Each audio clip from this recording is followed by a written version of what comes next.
Siempre pensé que el amor de una hermana era inviolable, que por más diferentes que fuéramos la sangre, nos unía como las raíces y el tronco de un árbol milenario. Pero descubrí, demasiado tarde, que algunas hermanas prefieren florecer solas, incluso si eso significa desarraigarse unas a otras. Mi nombre es Carla Martínez, y esta es la historia de cómo mi hermana Victoria me robó mi herencia, a mi prometido, y casi mi cordura, pero también es la historia de cómo renací de aquello que ella intentó enterrar. Desde pequeñas, a Victoria y a mí nos han comparado. Ella era la estrella, cabello dorado, sonrisa de revista, voz dulce cuando quería algo, y cruel cuando no lo conseguía.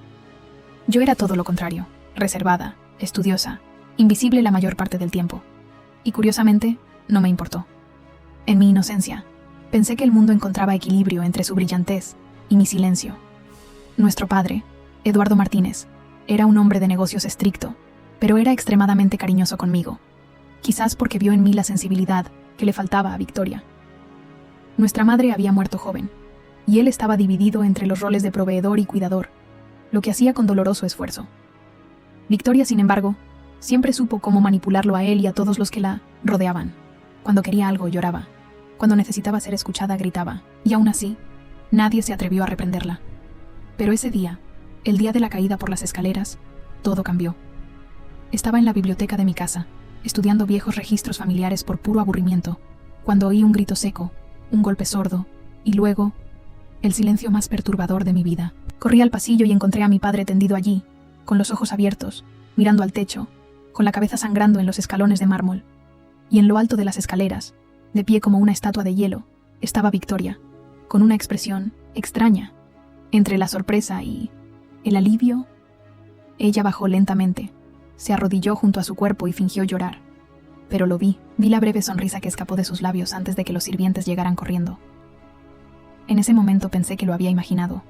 El shock, el miedo, el pánico. Tal vez estaba distorsionando todo. Después de todo, ella era mi hermana, mi única hermana.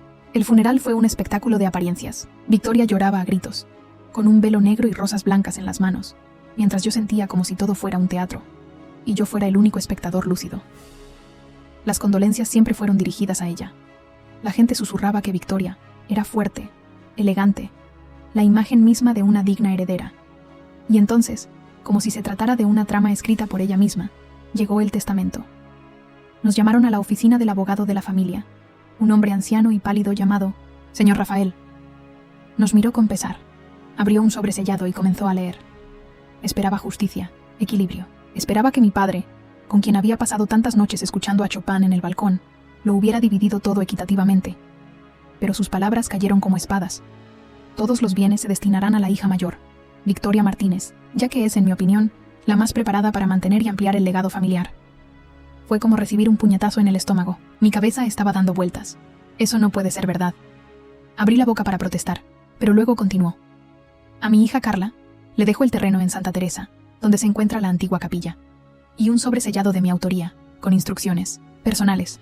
¿Un terreno baldío? ¿Una capilla abandonada? Victoria, sentada a mi lado, cruzó las piernas elegantemente y sonrió. Esta vez, sin esconderse. Ella ganó. De nuevo. Esperé hasta que estuviéramos solos para enfrentarla. ¿Sabías esto antes de leer?, yo pregunté. Ella me miró como si fuese un niño tonto. Papá confió en mí. Él sabía que no podría soportar continuar con el apellido de la familia, Carla. Eres débil, demasiado soñador. Y este mundo no perdona a los ingenuos. Me fui sin decir nada, con el sobre en la mano y el corazón hecho pedazos. Cuando abrí la carta que me había dejado mi padre, encontré solo una frase escrita a mano, con letra apresurada y temblorosa. No todo lo que reluce merece ser heredado. Ve a la capilla, y no te fíes de las caras conocidas. Junto con la carta había un dibujo a bolígrafo. Una serpiente entrelazada con un espejo roto. En ese momento no entendí. Pero algo dentro de mí cambió. Como si aquella frase hubiera abierto una puerta, dormida. Me prometí a mí mismo que descubriría lo que quería decir mi padre. ¿Quién entendería la razón de esa injusta división? Y que si Victoria realmente hubiera manipulado o falsificado ese testamento, ella pagaría. Con todo. Pero todavía no tenía idea de cuántos secretos ocultaba nuestra familia y cuánto tendría que cambiar yo mismo para enfrentarlos. Hubo semanas en las que apenas podía dormir. La imagen del cuerpo de mi padre en el suelo, la sonrisa congelada de Victoria en lo alto de las escaleras y aquella extraña carta. Todo se reproducía en mi cabeza como una película cruel que no podía pausar. El mundo siguió adelante como si nada hubiera pasado. Victoria asumió el negocio familiar con la misma frialdad con la que cortaría una flor marchita de su jarrón. La prensa la llamó una joven ejecutiva prometedora, una heredera decidida, la nueva cara de la familia Martínez. Y yo, me olvidaron. Desaparecido de las columnas sociales, barrido de las invitaciones. Fue como si hubiera muerto junto con mi padre, pero en silencio. Abandoné la mansión una semana después de la lectura del testamento. Llevé conmigo solo lo necesario: algo de ropa, mi violín, un regalo de mi padre y la carta con el símbolo de la serpiente. Alquilé una pequeña habitación en un barrio apartado, un lugar que olía a moho y a desilusión, pero allí, solo, por primera vez, comencé a pensar con claridad. El dolor era insoportable, pero también vivo. Ella me hizo respirar, aunque fuera difícil, porque en el fondo, algo en mí había cambiado en el momento que leí aquellas palabras que me dejó mi padre. No todo lo que brilla es digno de herencia. Victoria siempre fue la estrella de la casa, pero quizá él lo sabía. Quizás al final se dio cuenta de su verdadera naturaleza. Tal vez esa carta fue su último intento de protegerme, o para advertirme. Fue entonces cuando decidí ir al terreno de Santa Teresa, lo único que oficialmente me pertenecía. El lugar estaba en una ladera olvidada de la ciudad, rodeado de hierba alta y ruinas.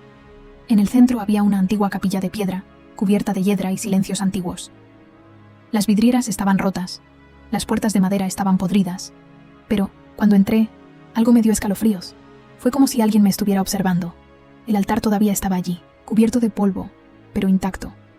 Detrás de ella, escondida bajo una tabla suelta, encontré una caja de metal que contenía un viejo cuaderno, cerrado con una correa de cuero y una llave oxidada. En el cuaderno, páginas amarillentas y palabras, escritas con tinta negra, las notas de mi padre, personal, confidencial. La mayor parte estaba encriptada, pero algunas frases eran claras. Ella es más peligrosa de lo que piensas. Necesito proteger a Carla. Si algo me pasa, ella debe saber la verdad. La serpiente conoce el espejo. Llegué a casa temblando. Ese símbolo, ahora, tenía aún más sentido. Había algo oculto, un secreto familiar que Victoria estaba ocultando, y mi padre intentaba decírmelo, incluso después de muerto. Pero antes de que pudiera empezar a descifrar más, el peor dolor aún estaba por llegar. La semana siguiente, entré en una cafetería del centro, una que solía frecuentar con mi prometido, Daniel. No esperaba encontrar a nadie allí. Estaba tratando de encontrar algo de consuelo en los viejos hábitos. Pero allí estaban, sentados en un rincón, tomados de la mano, riendo, como si el mundo fuera suyo. Victoria y Daniel. Mi mundo se detuvo. El suelo pareció ceder. No me vieron de inmediato, pero cuando lo hicieron, Victoria simplemente levantó la barbilla con esa sonrisita irónica que solo ella tenía. Daniel, por el contrario, palideció. «Carla», murmuró poniéndose de pie. «No es lo que piensas». Risas. Fue una risa que nunca pensé que sería capaz de dar. Una risa seca, amarga, casi animal. «¿No?», respondí. «Entonces explícamelo, Daniel. Explícame cómo, menos de 2 meses después de que murió mi padre, apareces con mi hermana, con la que siempre fingiste que no te llevabas bien. Explícame, cómo te sientas al lado de la mujer que destruyó mi familia, y ahora destruye lo que quedaba de mí». Victoria permaneció sentada, impasible, como si solo fuese una molestia. Una página vieja de un libro que ya había reescrito. Daniel balbuceó algo sobre confusión, falta, caminos diferentes. Palabras vacías y viles. No me dolió. Se rompió, como un cuchillo que gira lentamente. Esa noche volví a mi habitación y lloré como no había llorado desde que era niña. El llanto no era solo por Daniel, fue para todo. Por mi padre, por la mentira en el testamento, por la infancia que pasé admirando a una hermana que solo me veía como un obstáculo. Pero después de horas, cuando mi cuerpo ya no podía producir más lágrimas, sentí que algo nuevo nacía dentro de mí. Estaba oscuro, silencioso, feroz. No era tristeza, fue el foco. Si Victoria quería el papel de reina, debería sentarse en el trono de mentiras que ella misma construyó. Sería la sombra que se arrastra en silencio hasta que la luz se desmorona. Allí, esa noche, mi venganza empezó a tomar forma. No solo quería justicia, yo quería la verdad. Y si para ello tenía que convertirme en otra mujer, pues que así fuera. El silencio puede ser ensordecedor cuando todo dentro de ti está gritando. En los días siguientes a la traición de Daniel y Victoria, comencé a moverme como un fantasma. Alrededor de la ciudad, alrededor de mi habitación, dentro de mí. Me Miré al espejo y vi a alguien que ya no reconocía. O tal vez, por primera vez, vi quién era realmente. Victoria destruyó todo lo que pensé que era seguro: mi padre, mi herencia, mi prometido. Pero al hacerlo, cometió un error. Me liberó, porque ahora no tenía nada que perder, y quien no tiene nada que perder, tiene todo que ganar.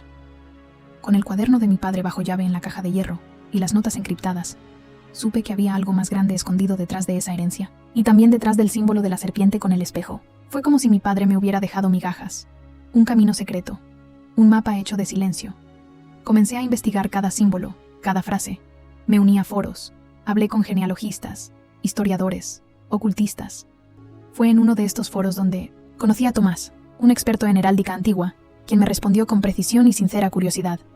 Después de unas semanas de intercambiar mensajes, quedamos en encontrarnos en persona en un discreto café del barrio del Rastro. Tomás era diferente.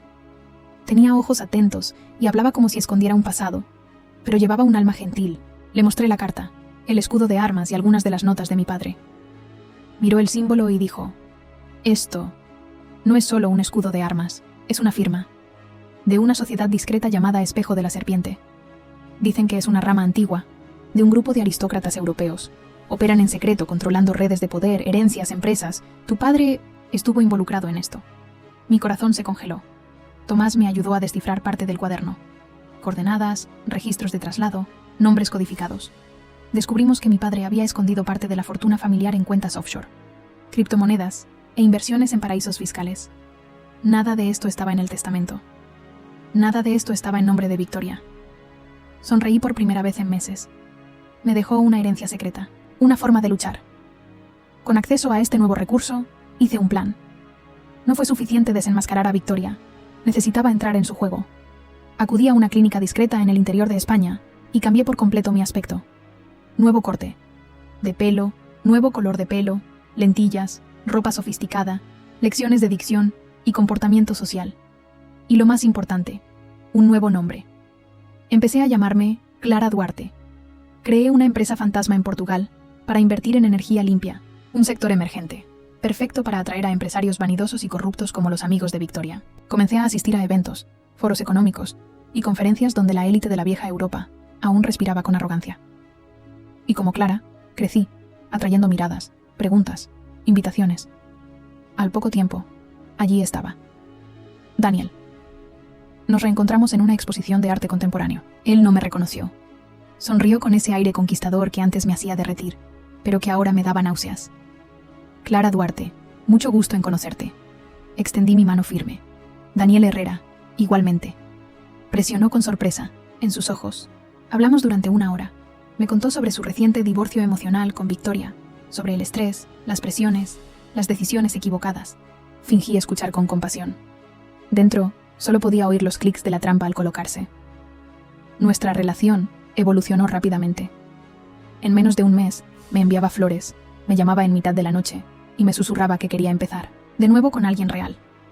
Él no tenía idea de que yo era la misma mujer a la que había engañado, el mismo a quien le juró amor eterno meses antes. El juego de la máscara estaba funcionando. Detrás de la nueva identidad, investigué los negocios de Victoria, ahora llenos de contratos sospechosos, lavado de dinero y conexiones con nombres peligrosos. Con la ayuda de Tomás, que ahora era mi único aliado real, reunimos evidencias, grabaciones, transacciones. Pero necesitaba algo más fuerte. Algo que destruiría la imagen de perfección que Victoria aún mantenía.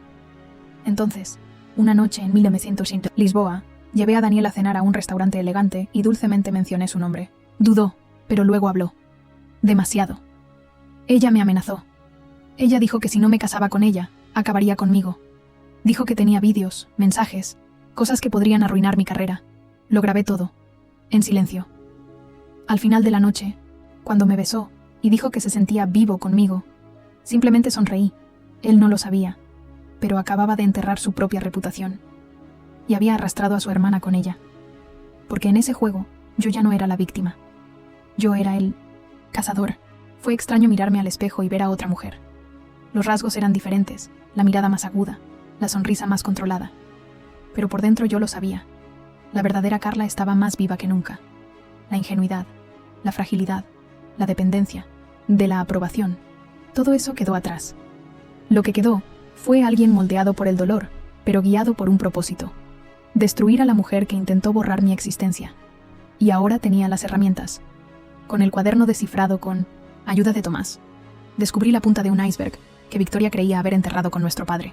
Registros de empresas fantasma, transacciones millonarias, nombres de socios con pasados turbios y, lo más importante, evidencia de que el testamento había sido alterado. No directamente, eso sería demasiado arriesgado. Pero con la sustitución del abogado original de mi padre por un tal Rafael Santoro, semanas antes de su muerte. El verdadero abogado, que había servido a nuestra familia durante más de 2 décadas, estaba de baja por enfermedad. Nada documentado, sin hospital. No hay pruebas. Y lo que es más, desaparecido desde entonces. Sentí un vuelco en el estómago cuando Tomás me mostró hoy la foto del señor Rafael.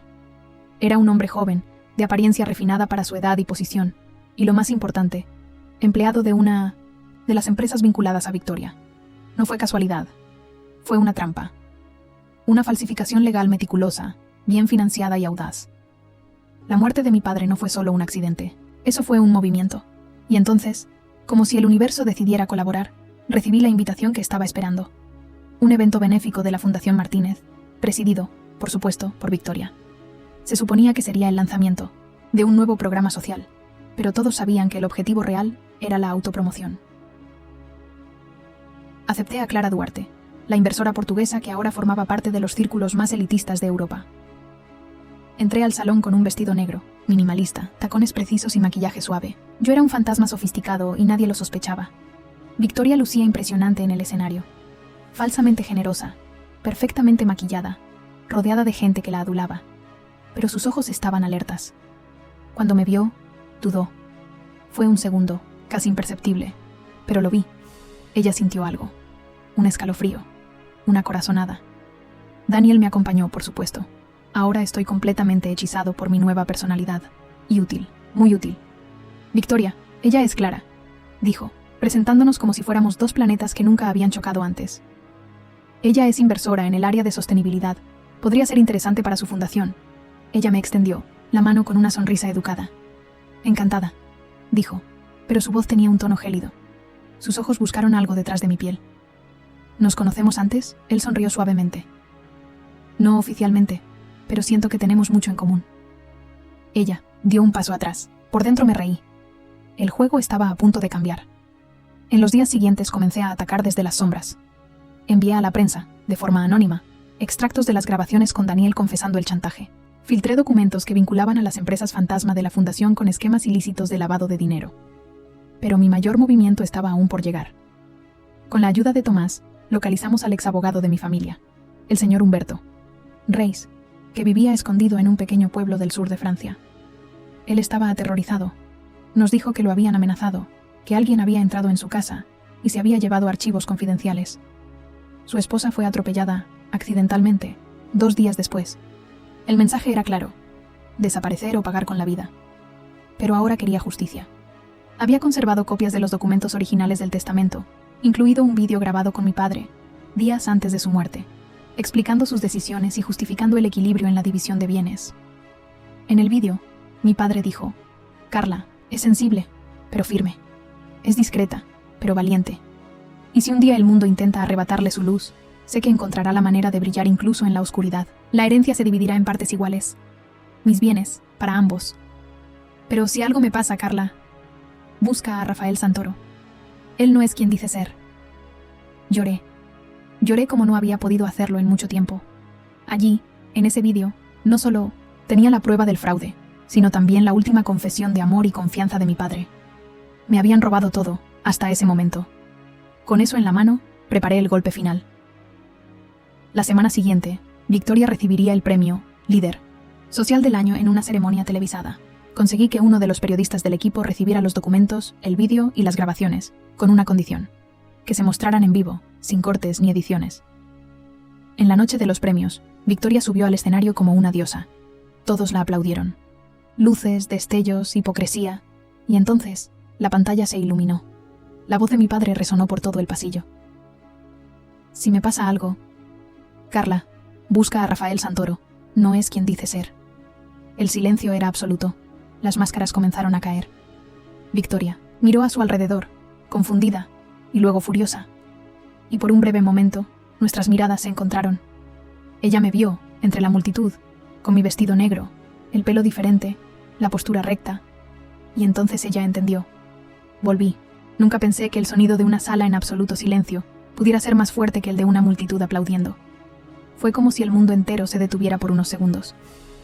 El vídeo de mi padre aún resonaba en la pantalla, y la imagen, congelada de su rostro, serio, cansado, pero lúcido, parecía pesar toneladas sobre los hombros de Victoria. Ella no podía ocultarlo. La máscara que tanto había cultivado durante años se deslizó ante todos los presentes. Empresarios, políticos, periodistas y especialmente Daniel, quien por primera vez en mucho tiempo parecía no saber dónde mirar. Mi corazón latía, como un tambor.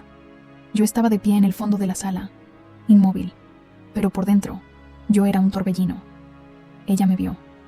Y por primera vez, ella supo quién era yo. Su expresión, una mezcla de conmoción, miedo y furia, fue la recompensa que había esperado durante tanto tiempo. Aquella mujer que siempre caminaba con seguridad, ahora temblaba. Victoria intentó mantener la compostura, pero ya era demasiado tarde. El presentador de la ceremonia intentó contener la confusión, mientras los periodistas se agolpaban en el pasillo lateral, con micrófonos y celulares en sus manos, transmitiendo todo en vivo. La caída empezó allí, pero la verdadera caída llegó después. En los días siguientes los medios de comunicación estallaron. Los titulares arrasaron las noticias. Documentos revelan fraude en el testamento de Arturo Martínez. La hija agraviada expone un plan para malversar activos. Fundación Victoria Martínez investigada por lavado de dinero. El vídeo de mi padre fue compartido en todas las redes sociales. También salió a la luz la grabación de Daniel confesando el chantaje y abuso de Victoria. Él intentó negarlo, intentó buscarme, a Clara, por supuesto, para pedirme explicaciones. Pero yo ya había desaparecido de su vida. La máscara que amaba ya no existía. Y Victoria intentó resistirse. Convocó una conferencia de prensa. Él lloró. Ella dijo que todo era una trampa y que la estaban persiguiendo. Pero los documentos eran indiscutibles. El nombre del falso abogado, las cuentas en el extranjero, los contratos de la fundación con empresas inexistentes. Incluso la desaparición del exabogado de la familia, el señor Humberto Reis, ahora reaparecido y dispuesto a testificar, selló su destino. La justicia fue rápida. Tan solo una semana después, a Victoria le congelaron sus bienes. Fue acusada formalmente de falsificación de documentos, ocultación de bienes y asociación para delinquir. Su rostro, antaño símbolo de prestigio y caridad, se convirtió en el rostro de la hipocresía. La casa se cayó. Y aún así, no sentí la euforia que pensé que sentiría. Me sentí vacío. Sentí como si algo dentro de mí todavía estuviera atado. Como si una parte de mí aún esperara que apareciera, que me mirara a los ojos y dijera: lo siento, me equivoqué, te envidié, te quise mucho. Pero nunca llegó. Lo que llegó fue una citación judicial. Yo sería escuchado como parte interesada en el proceso de rectificación del testamento. A mí. No Clara. Carla Martínez. Por primera vez, oficialmente. Fui a la corte con un vestido sencillo, sin mascarillas, sin maquillaje exagerado. Solo yo. La mujer que sobrevivió al naufragio de su propia historia y nadó de regreso a la superficie. Victoria también estaba allí, sentado, abatido, pero aún orgulloso. Cuando pasé por su lado no dijo nada. Él simplemente miró hacia otro lado. El juez fue directo.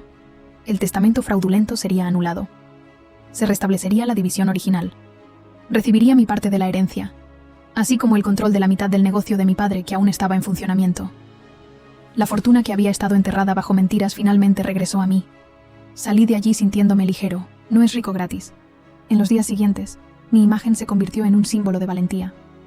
Algunos me llamaron heroína, otros de un cruel estratega, pero yo sabía la verdad. Durante mucho tiempo, fui la mujer que guardaba silencio para mantener la paz. Ahora bien, yo fui la mujer que habló para restablecer la justicia. Decidí mantener viva a Clara Duarte, no como personaje, sino como identidad corporativa. Creé una fundación real, que lleva el nombre de mi padre, para apoyar a las víctimas de fraude familiar y abuso emocional. ¿El símbolo? Una serpiente dorada enroscada alrededor de un espejo roto, simbolizando el ciclo de destrucción y renacimiento. Victoria fue condenada a 6 años de prisión. Cumpliría parte de su condena en régimen cerrado. Daniel desapareció del foco de atención. Y yo volví a la vida. Sonreí de nuevo sin pretensiones. Me miré nuevamente al espejo sin vergüenza. Y un día, sentada a la orilla del mar, sola, Con el viento revolviendo mi cabello, cerré los ojos y susurré. Papá, lo hice. Habían pasado 3 semanas desde que arrestaron a Victoria, pero la ciudad aún mencionaba mi nombre. Los medios de comunicación seguían rondando mi casa. Los mensajes siguieron llegando, algunos de apoyo, otros de curiosidad. Pero lo que realmente me perturbó fue el silencio. El silencio de Daniel. En realidad él no intentó buscarme. No intenté entenderlo. Él no pidió perdón. Aquel hombre que una vez dijo que me amaba con el alma, desapareció sin dejar rastro tan pronto como se supo la verdad. Pensé que eso me haría sentir aliviado, en paz, pero no. Había algo inconcluso entre nosotros. Y entonces, una mañana, recibí un sobre marrón, sin remitente, dirección escrita a mano. Dentro solo había una hoja de papel doblada y un pequeño pendrive. La carta era de Daniel. Carla, si estás leyendo esto es porque he decidido alejarme. No porque no me importe, sino porque sé que era demasiado débil para quedarme. Cuando desapareciste pensé que había ganado. Pensé que con Victoria lo tendría todo.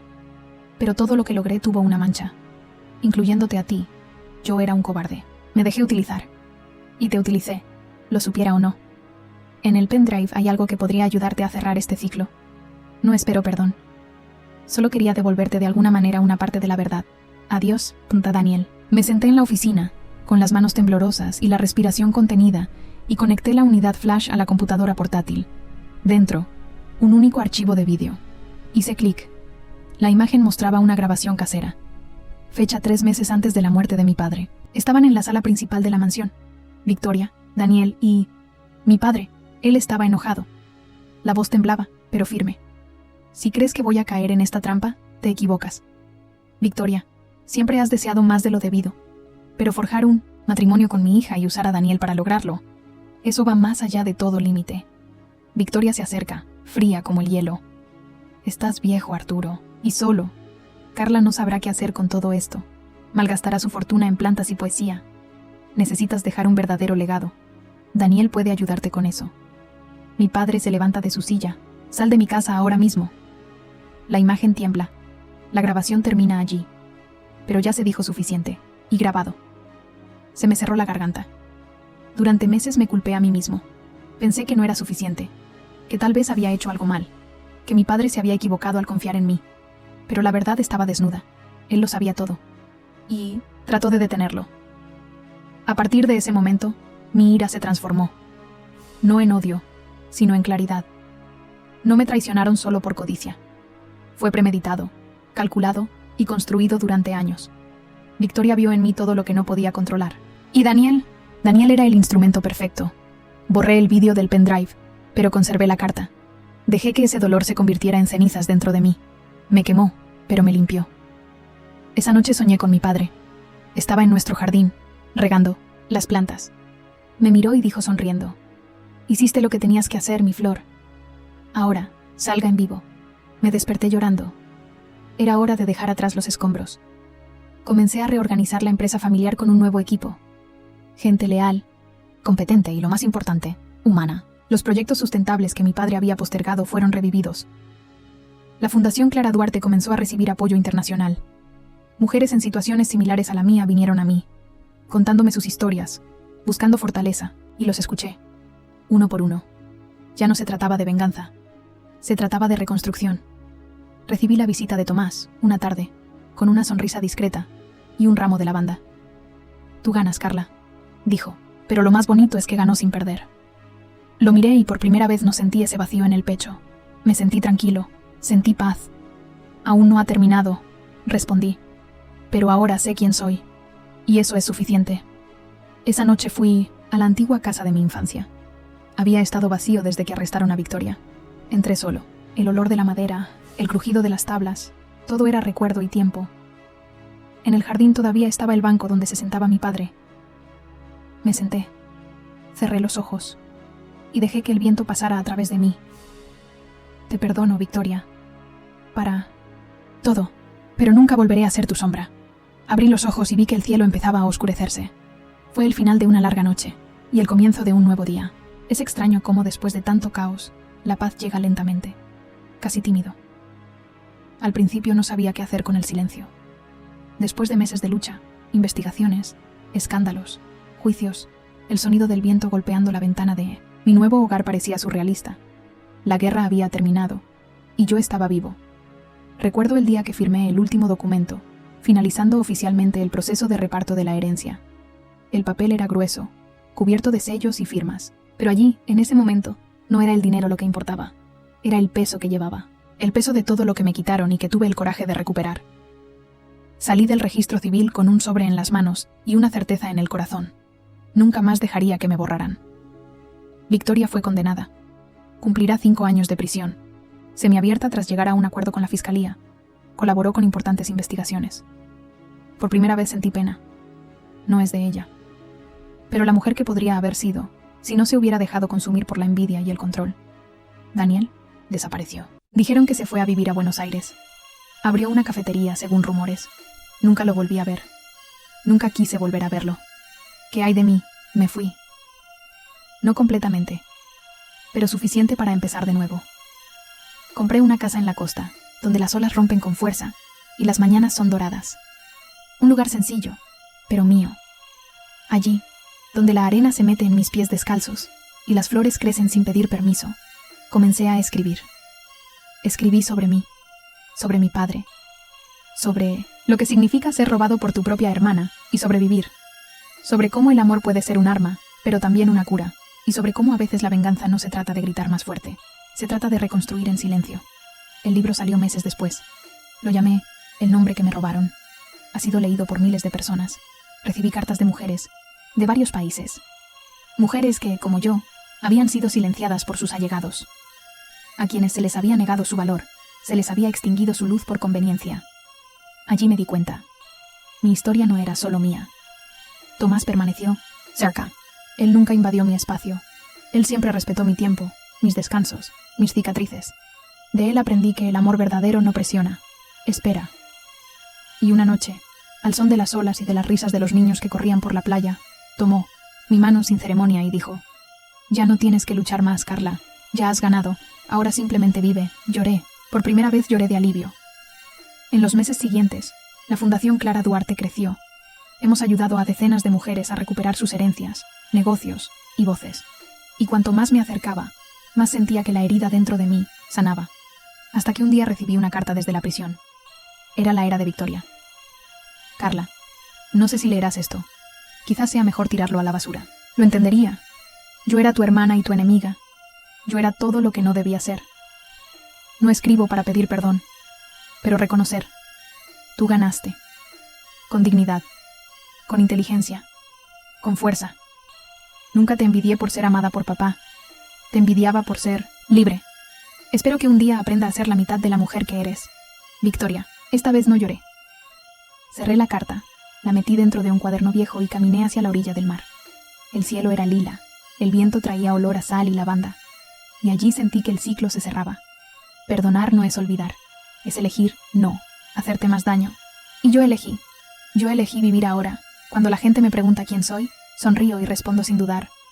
Soy Carla Martínez, hija de Arturo, la hermana de Victoria, sobreviviente de su propia historia y autor de mi final.